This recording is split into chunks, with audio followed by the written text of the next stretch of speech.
All right, here we go. My thanks again to Rex Ryan and RC.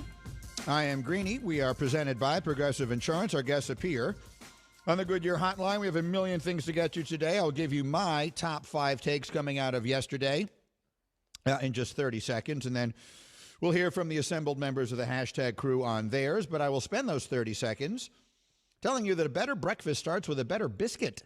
That's why Wendy's is serving a hot and buttery Wendy's breakfast biscuit with bacon or sausage, egg, and cheese for just $1. That's oven-baked bacon or savory breakfast sausage with fresh cracked egg and cheese on a buttery, flaky biscuit for just $1. So don't risk your biscuit someplace else. Get to your nearest Wendy's drive-thru during breakfast hours and get your Wendy's breakfast biscuit with sausage or bacon, egg, and cheese for $1. Limited time only at participating U.S. Wendy's. All right, here we go. Greeny's Takes. All right, time for my top 5 takes coming out of yesterday in the NFL. Number 5. I feel terrible for the Lions. What was that kick? Like, if you watched Detroit-Pittsburgh yesterday, and I mean, they set football back 100 years in that game. It was so incredibly bad. But I like the Lions. I like how hard they play. I'd much rather root for them than the Jets. The Lions scratch, kick, claw. What does the coach say? Biting kneecaps, whatever it is. I love that guy. I would give anything for him to be the coach of the Jets because his team is playing hard. And they set up for a 48-yard field goal. Did you see it? I did. Did you guys see it? Hembo and Bubba and Nuno, did you guys see that kick? Uh-huh. How was that not blocked? Like, that kick did not look markedly better. This is an NFL kicker. That kick did not look markedly better than it would have if I had kicked it. Oh, for sure. I mean, how do you miss? It was not blocked. He kicked a 48-yard field goal, 28 yards. What was that? Nuno, what was it? You know soccer, you know kicking. Well, what the hell was that? That was just a complete and utter disaster. Thank you, Steelers, by the way, for knocking me out of my survivor pool. Yeah, a lot of people, I think, got that yesterday with the Steelers. The Ben thing didn't help.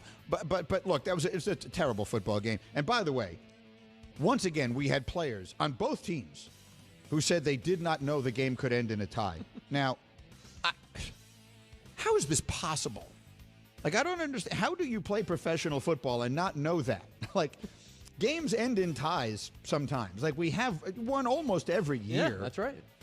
So I don't get it. There were players on both teams. But anyway, I feel terrible for the Lions and their fans. That team is fighting. No one deserves a win like they deserve a win. I mean, they stink. They're unbelievably bad. Jared Goff was the first pick in the draft. It's hard to believe. But at least they're out there giving you their all. And that kick, they should have won it. You set up for a 48-yard field goal. You're supposed to win the game. I mean, they at least make you watch the fourth quarter. And yesterday, the fifth quarter, too, or the overtime.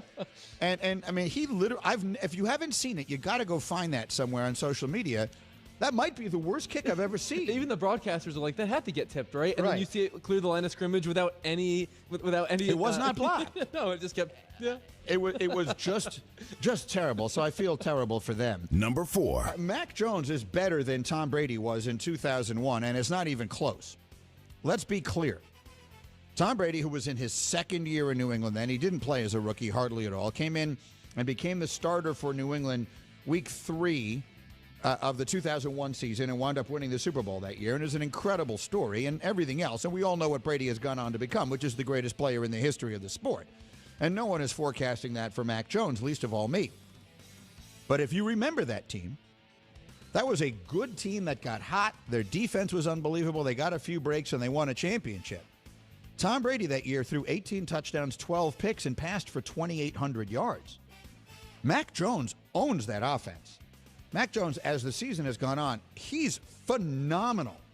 A little later this morning, we're going to ask the question on this show, where should he have gone in the draft? Should he have been the first pick in the draft? He is so good, it's ridiculous. And if you listened to the show, you knew it was coming. I've been telling you since January, and the reason I know this is because I started studying for the draft. I hosted the draft last year. And I started studying. And what I learned was, as I watched Mac Jones play, Mac Jones graduated from Alabama in 2.5 years with a 4.0 GPA and has a master's degree. There's no substitute for smart. Smart is valuable, and he's smart. And that's the most important thing to be as a quarterback. He's got enough arm and enough athletic ability for his smart to put him over the top. So He's the best of the quarterbacks in this draft. And I would not be stunned if they win the championship this year.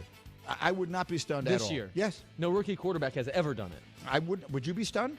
I would not be stunned. In fact, right now the Patriots they're plus 98. Their scoring margin is plus 98. That is a better scoring margin through 10 games than 5 of Belichick's 6 Super Bowl winning teams were at this point in the season. Their defense is phenomenal. They're shutting people down. The rookie is getting great. And Belichick is showing he was the greatest coach ever. It's Greeny with you here with my takes coming out of yesterday. Number 3. The Browns are the biggest disappointment in the NFL. Baker is Baker. It's enough already with that. Baker Mayfield is not and has not been and is never going to be a great quarterback. That's just, we're done with that now. But their defense stinks, and that is a disgrace. That is an underachieving football team. And for all of the Kevin Stefanski love, and I thought he could easily have been the coach of the year last year for what he did in Cleveland. Why can't I remember who was the coach of the year last year? Who was the coach of the year in the NFL last year? It wasn't Stefanski. Who was it? I don't even remember who it was. Whatever, it doesn't matter. The point is, I thought he easily could have been the coach of the year last year. And now, that the way you judge a coach is you look at the names on the backs of the jerseys of the player, regardless of the sport.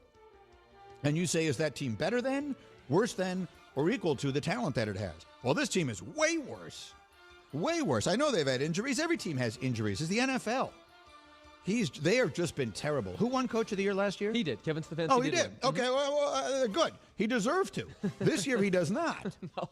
And they are, to me, the biggest disappointment in the sport. Number 2. Number 2 is that no one is good. Raiders, Chargers, Ravens, Bucks. Last week we all know what happened with the Bills and the Cowboys. No one is good.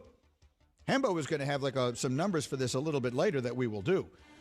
But that is the overriding thought I had, is that watching this thing, there's no great team in the NFL, which I think in the big picture is a good thing. And then finally, Number 1. I want to play you a soundbite. I told you I'd play you the most important thing anyone in the NFL said yesterday. Aaron Rodgers said that he was misty-eyed walking off the field yesterday and talked about his emotional reaction. A lot of emotions for sure. Good to be back with the guys. Good to be back at home. Good to be on the field, really. Most emotions from the whole night was probably walking off the field after the game. Definitely got me a little misty heading off. So that was good to feel those type of emotions, and good to be back with the guys. I am going to get into this more a little later because I want to dive into a few other things here. But I said this to you last week. The COVID/vaccine thing is going to wind up being the reason Aaron Rodgers stays in Green Bay long term. I really believe that. And if you listen to him talking there, you hear it. In life, and there's a great song that says this, sometimes you don't know what you've got till it's gone. Aaron Rodgers got a little sneak peek of that.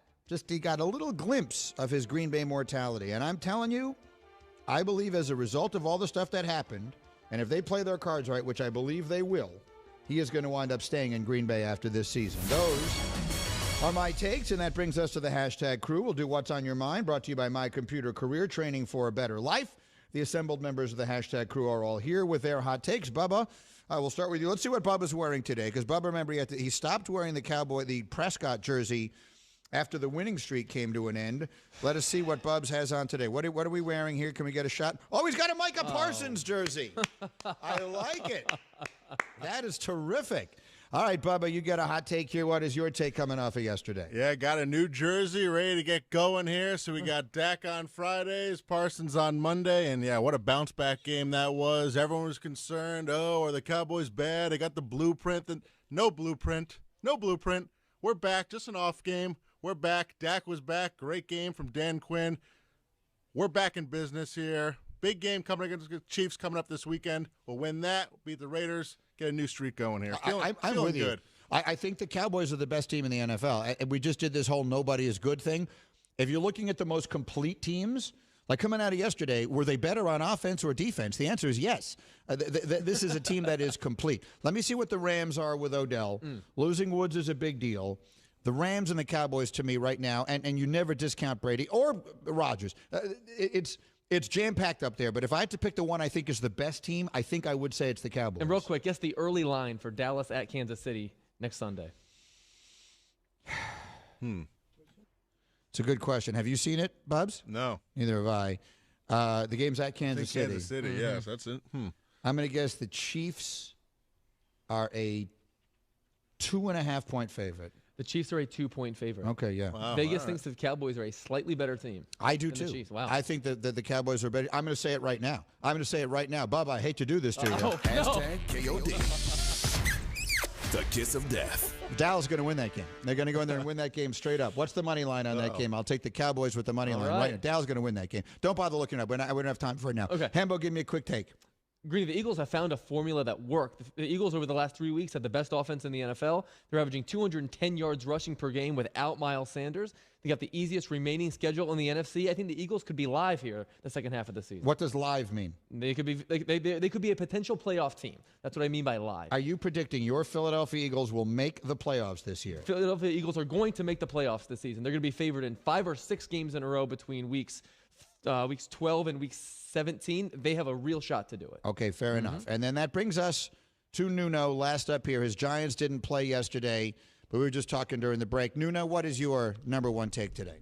Oh, I thought I was going to enjoy a nice, quiet Sunday, no Giants. But I look around, the NFC East went 3-0, and the Cowboys, you expected them to win against the Falcons. But then the Washington football team actually shows up and beats the Bucs. Oh, by the way, who do the Bucs play next Monday night? The Giants. So now I got to deal with an angry Tom Brady? Like, what are we doing? And I, like Hembo, came to the realization that the Eagles actually have a good shot of making the playoffs. And if this continues, they don't need to worry about making a trade for a quarterback, and they'll be sitting there with 3 first-round picks next year. So things are pretty bad if you're Nuno today. But Nuno, I want you just to sit back for one moment and just say the following words out loud. At least I'm not a fan of the Jets.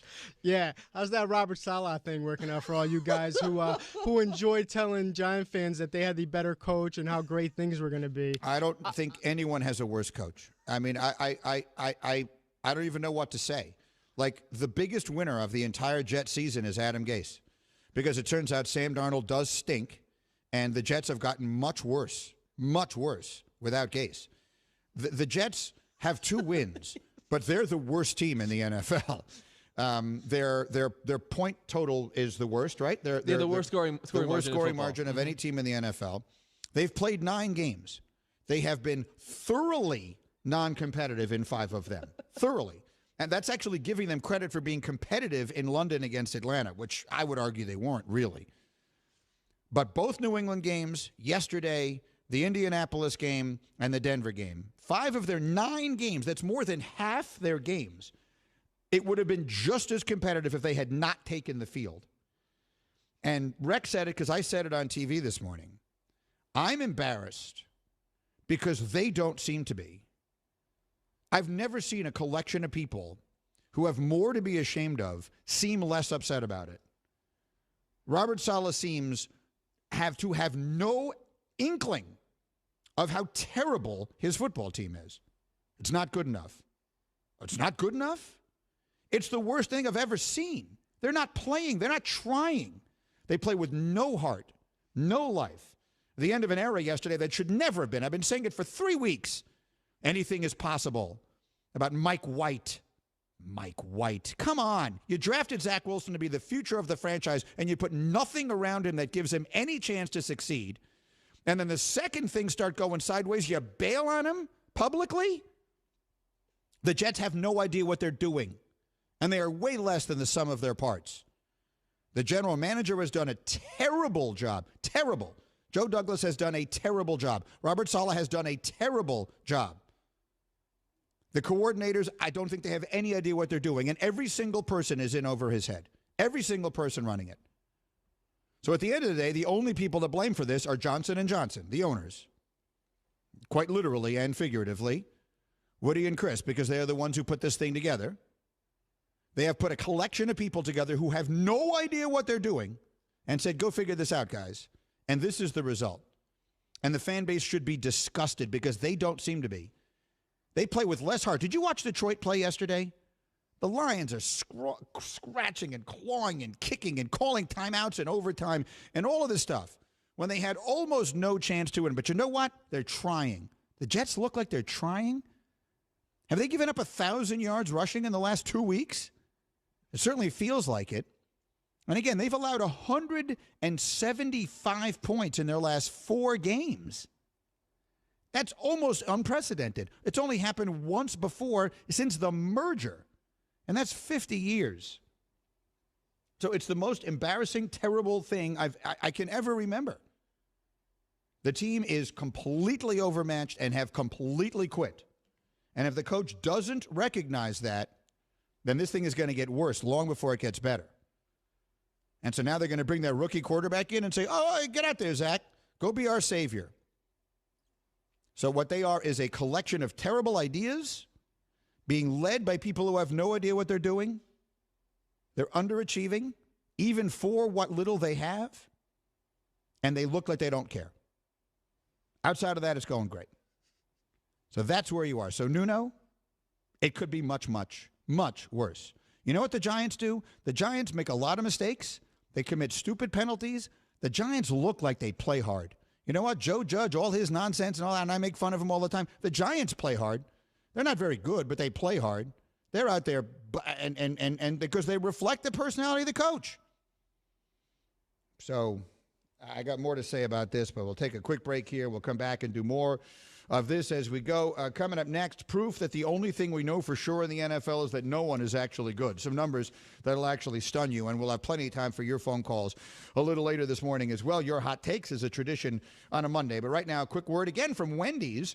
Right now at Wendy's, see what all the hype is about with the new guaranteed hot and crispy fries. We're talking real, natural cut potatoes, perfectly sprinkled in sea salt, and guaranteed to be hot and crispy down to the very last fry, or they'll replace them. These aren't just the typical fries you add to a meal. These are fries worth adding a meal to. Abandon the old, cold, and soggy and head to Wendy's today, where your fries are guaranteed to be hot and crispy at participating U.S. Wendy's. Back in a flash on ESPN Radio. Whether you rent or own, Geico makes it easy to bundle home and car insurance.